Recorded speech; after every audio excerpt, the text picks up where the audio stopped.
Apple company के founder Steve jobs, जो कि एक ब्रिलियंट लीडर रह चुके हैं। तो क्या ऐसा हो सकता है कि जो बातें स्टीव जॉब्स ने अपने जीवन के 50 सालों में सीखी हो वो आप सिर्फ 15 मिनट में सीख पाओ? वेल, इसका जवाब है हाँ, ऐसा हो सकता है। स्टीव जॉब्स ने स्टैनफोर्ड यूनिवर्सिटी में एक स्पीच दी थी और उसमें उन्होंने अपने जीवन की सबसे बड़ी लर्निंग्स को 15 मिनट में बताया था 3 कहानियों के माध्यम से। मैंने अपने एक सेमिनार में ऑडियंस से पूछा था कि आप में से कितने लोगों ने स्टीव जॉब्स की स्टैनफोर्ड कमेंसमेंट स्पीच सुनी है। तो उसमें से सिर्फ 1-2 लोगों के हाथ खड़े थे, बाकी किसी ने भी नहीं सुनी। और उसमें से कईयों ने सिर्फ इसलिए नहीं सुनी क्योंकि वो स्पीच इंग्लिश में है। तो आज शब्द सारे स्टीव जॉब्स के हैं। मैं तो बस उन्हें आवाज़ देकर हिंदी में और बहुत ही आसान भाषा का प्रयोग करके आप तक पहुंचा रहा हूं, ताकि कोई भी ऐसा ना हो जो विश्व की सबसे बेहतरीन स्पीच को सिर्फ लैंग्वेज बैरियर की वजह से ना सुन पाए। तो मन को सारी चिंताओं और बाहरी विचारों से मुक्त कर दें। आज आप वो सुनने वाले हैं जिसकी वजह से आपकी ज़िंदगी में एक विस्फोटक परिवर्तन आ सकता है। इस स्पीच को सुनने के बाद में आप आंदोलित हो उठेंगे। तो आइए बिना किसी देरी के हम शुरुआत करते हैं। धन्यवाद। आज विश्व के सबसे बेहतरीन विश्वविद्यालय में से एक के दीक्षांत समारोह में आप सभी के साथ होना मेरे लिए सम्मान की बात है। मैं आपको सच बताना चाहता हूँ, मैं कभी किसी कॉलेज से पास नहीं हुआ और आज पहली बार मैं किसी कॉलेज ग्रेजुएशन समारोह के इतने नज़दीक तक पहुँचा हूँ। आज मैं आप सभी को अपने जीवन की 3 कहानियाँ सुनाऊंगा। ज़्यादा नहीं, बस 3 कहानियाँ। पहली कहानी है डॉट्स कनेक्ट करने के विषय में। रीड कॉलेज में एडमिशन लेने के बाद मैंने 6 महीने के अंदर ही पढ़ाई छोड़ दी थी, लेकिन मैं उसके 18 महीने बाद तक वहाँ किसी तरह आता जाता रहता। तो सवाल यहाँ पर यह आता है कि फिर मैंने कॉलेज क्यों छोड़ा? वेल, इसकी शुरुआत मेरे जन्म से पहले की है। मुझे जन्म देने वाली माता एक यंग अविवाहित ग्रेजुएट स्टूडेंट थी और वो चाहती थी कि मुझे कोई गोद ले ले, लेकिन इसी के साथ वो ये भी चाहती थी कि जो भी मुझे गोद ले वो कॉलेज ग्रेजुएट ज़रूर रहे। और इस प्रकार पहले से ही सब कुछ सेट था। मैं एक वकील और उसकी पत्नी के द्वारा एडॉप्ट किए जाने वाला था, लेकिन जैसे ही मैं इस दुनिया में आया, लास्ट मिनट पर उन्होंने अचानक अपना मन बदल लिया और उन्होंने कहा कि उन्हें तो एक लड़की चाहिए थी। इसीलिए आधी रात को मेरे माता पिता को कॉल किया गया, जो कि वेटिंग लिस्ट में थे, और उन्हें कॉल करके बताया गया कि हमारे पास में एक बेबी बॉय है, क्या आप उसे गोद लेना चाहेंगे? और उन्होंने तुरंत हाँ कर दी। लेकिन बाद में मेरी जन्म देने वाली माता को पता चला कि जिन्होंने मुझे गोद लिया है वो कॉलेज ग्रेजुएट नहीं है और पिता तो हाई स्कूल पास भी नहीं है, और इसीलिए उन्होंने अंतिम एडॉप्शन पेपर पर साइन करने से मना कर दिया। लेकिन फिर कुछ ही महीने बाद मेरे होने वाले माता पिता ने मेरी माँ को वचन दिया कि हम इसे कॉलेज ज़रूर भेजेंगे, और इस वजह से उसकी माता मान गई और फिर मुझे अडॉप्ट कर लिया गया। और कुछ इस तरह मेरी ज़िंदगी की शुरुआत हुई और 17 वर्ष के बाद में मैं कॉलेज गया। लेकिन गलती से मैंने स्टैनफोर्ड जैसा ही एक महंगा कॉलेज चुन लिया। मेरे वर्किंग माता पिता की सारी पूंजी पढ़ाई में खर्च होने लगी और 6 महीने बाद मुझे इस पढ़ाई का कोई भी महत्व नहीं दिखाई दे रहा था। मुझे कोई आइडिया नहीं था कि मैं अपनी ज़िंदगी में क्या करना चाहता हूँ। कोई आइडिया नहीं था कि किस तरीके से कॉलेज मेरी मदद करेगा अपनी ज़िंदगी में कुछ करने के लिए। और यहाँ पर मैं अपने माता पिता की जीवन भर की पूंजी पढ़ाई में खर्च करता जा रहा हूँ। और इसीलिए मैंने कॉलेज ड्रॉप आउट करने का डिसीजन लिया और यही सोचा कि जो होगा अच्छा होगा। उस समय मुझे ये चीज़ बहुत ही डरावनी लगी, लेकिन जब बीते समय को आज मैं देखता हूँ तो मुझे लगता है कि ये मेरी ज़िंदगी का सबसे बेस्ट डिसीजन था। वो कैसे, मैं आपको अभी बताता हूँ। जैसे ही मैंने कॉलेज ड्रॉप आउट किया था तो मैंने उन क्लासेस को करना छोड़ दिया था जिसमें मेरा इंटरेस्ट नहीं था, और मैं केवल उन्हीं क्लासेस को करता था जिसमें मेरा इंटरेस्ट था। और ये सब कुछ करना कोई इतना आसान भी नहीं था, क्योंकि मेरे पास रहने के लिए कोई कमरा नहीं था। इसलिए दोस्तों के कमरों में मैं ज़मीन पर सोता था। मैं कोक की बोतलों को लौटाकर मिलने वाले पैसों से खाना खाता था।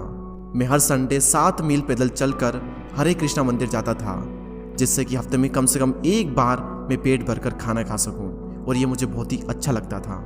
अब मैं आपको बताता हूँ कि क्यों कॉलेज ड्रॉप आउट करना मेरी ज़िंदगी का सबसे बेस्ट डिसीजन था। उस समय रीड कॉलेज देश की सबसे अच्छी जगह थी जहाँ कैलीग्राफी सिखाई जाती थी। पूरे कॉलेज परिसर में हर एक पोस्टर, हर एक लेवल पर बहुत ही खूबसूरती से हाथों से कैलीग्राफ किया जाता था। और क्योंकि मैं कॉलेज छोड़ चुका था, इसलिए मुझे सामान्य क्लासेस करने की कोई आवश्यकता नहीं थी। तो मैंने निर्णय लिया कि मैं कैलीग्राफी की क्लासेस करूंगा और इसे अच्छी तरीके से सीखूंगा। तो मैंने सेरिफ और सैंस सेरिफ टाइप फेसेस के बारे में सीखा, अलग अलग अक्षरों के बीच में स्पेस वेरी करना सीखा, और किसी अच्छी टाइपोग्राफी को क्या अच्छा बनाती है यह भी मैंने सीखा। यह सब कुछ बहुत खूबसूरत था, ऐतिहासिक था और इतना आर्टिस्टिक था कि इसे साइंस के द्वारा कैप्चर नहीं किया जा सकता था, और ये सभी मुझे बहुत ही आकर्षक लगता था। उस समय मेरा ऐसा कोई भी विचार नहीं था कि मैं इन चीज़ों का प्रयोग कभी अपने जीवन में करूँगा। लेकिन जब 10 साल बाद हम अपना पहला मैकिंतोश कंप्यूटर बना रहे थे, तब मैंने इसे मैक में डिज़ाइन कर दिया और यह बहुत ही खूबसूरत टाइपोग्राफी वाला विश्व का पहला कंप्यूटर बन गया। अगर मैंने कॉलेज में केवल कैलीग्राफी में प्रवेश नहीं लिया होता तो मैक में कभी भी मल्टीपल टाइप फेसेस या प्रोपोर्शनली स्पेस्ड फॉन्ट्स नहीं होते, और क्योंकि विंडो ने मैक की कॉपी की है तो दुनिया के किसी भी पर्सनल कंप्यूटर में ये सब नहीं होता। अवश्य ही जब मैं कॉलेज में था तो भविष्य को देखकर इन डॉट्स को कनेक्ट करना असंभव था, लेकिन जब 10 साल बाद में बीते समय को देखता हूँ तो मुझे सब कुछ क्लियर नजर आता है। आप केवल पीछे देखकर ही डॉट्स को कनेक्ट कर सकते हो, इसीलिए आपको विश्वास करना होगा कि अभी जो भी हो रहा है वो आगे चलकर किसी न किसी तरह से आपके फ्यूचर से कनेक्ट हो जाएगा। आपको किसी न किसी में तो विश्वास करना ही होगा, अपने गट्स में, अपने भाग्य पर, अपने जीवन पर या फिर अपने कर्मों पर। किसी न किसी चीज पर तो विश्वास करना ही होगा, क्योंकि इस बात में विश्वास रखना कि आगे चलकर डॉट्स कनेक्ट होंगे, ये आपको अपने दिल की आवाज सुनने की हिम्मत देगा, और उस समय भी जब आप बिल्कुल अलग रास्ते पर चल रहे होंगे, और यही बात आपको बाकी लोगों से अलग बनाएगी। तो मेरी पहली कहानी से सबसे बड़ी सीख यही है कि जो हो रहा है वो अच्छे के लिए हो रहा है, और अभी आप जो भी कर रहे हैं वो आगे चलकर आपके किसी न किसी काम जरूर आएगा। आप बस अपने आप में विश्वास रखकर करते जाइए जो कर रहे हैं। मेरी दूसरी कहानी लव और लॉस के विषय में है। मैं बहुत ही सौभाग्यशाली था कि जिससे मैं प्यार करता था वह मुझे जल्द ही मिल गई। वॉज और मैंने अपने पिता के गैराज से एप्पल की शुरुआत की थी जब मैं 20 साल का था, और हमने बहुत मेहनत की, और 10 साल में एप्पल कंपनी 2 लोगों से बढ़कर $2 बिलियन और 4000 लोगों की कंपनी हो गई। हमने अभी 1 साल पहले ही मैकिंटोश रिलीज किया और मैं 30 साल का हो गया था, और कंपनी ने मुझे निकाल दिया। आप सभी लोग सोच रहे होंगे कि अपनी ही बनाई हुई कंपनी से मुझे कैसे निकाल दिया। जैसे जैसे एप्पल ग्रो करने लगी, हमने एक बुद्धिमान आदमी को हायर किया जिसे मैंने सोचा कि वो मेरे साथ मिलकर कंपनी को आगे बढ़ाएगा।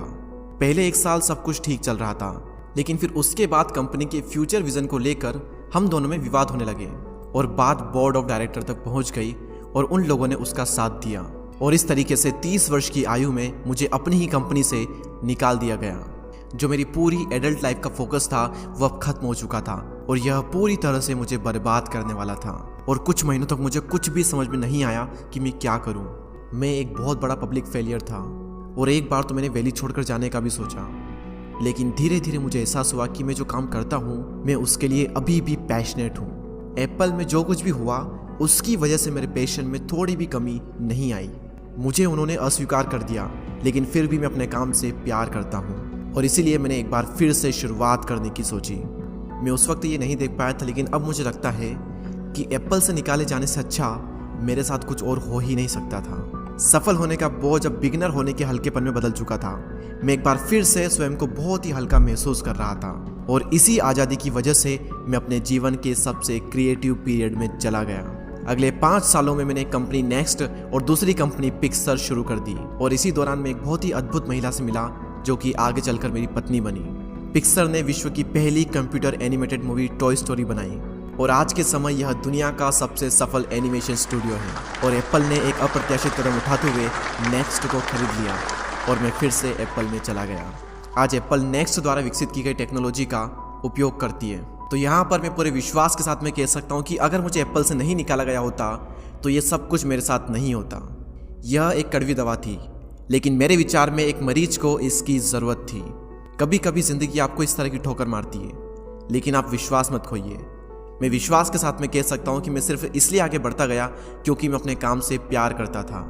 जितना अपने प्यार को जानना ज़रूरी है, उतना ही ज़रूरी है अपने काम को खोजना जिसे आप सच में एंजॉय करते हो, क्योंकि आपका काम आपकी ज़िंदगी का एक बहुत ही बड़ा हिस्सा होता है। और वास्तविक रूप से संतुष्ट होने का सिर्फ यही एक तरीका है कि आप वो करें जिसे आप एक बड़ा काम समझते हैं, और बड़ा काम करने का सिर्फ एक ही तरीका है कि आप वो करें जो आप करना पसंद करते हैं। और अगर अभी तक आपको वो काम नहीं मिला है तो आप रुकिए मत, उसे खोजते रहिए।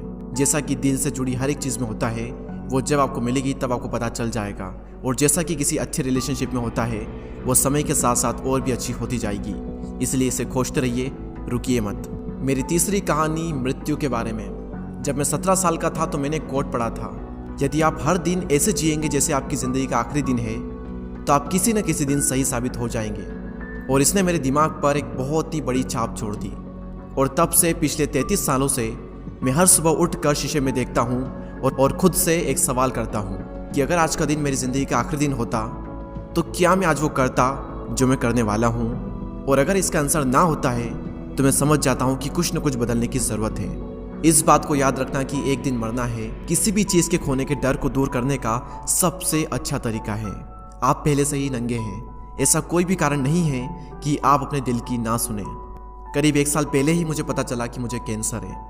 सुबह 7:30 बजे मेरा स्कैन हुआ और उसमें साफ दिखाई दे रहा था कि मेरे पेनक्रियाज में ट्यूमर है। और सच कहूँ तो मुझे तो ये भी नहीं पता था कि पेनक्रियाज होता क्या है। डॉक्टर ने लगभग पूरे विश्वास के साथ में मुझे बताया कि मुझे एक ऐसा कैंसर है जिसका उपचार करना संभव नहीं है और अब मेरे पास केवल 3 से 6 महीने ही बचे हैं। डॉक्टर ने मुझे सलाह दी कि मैं घर जाऊं और सभी चीज़ें व्यवस्थित कर लूं।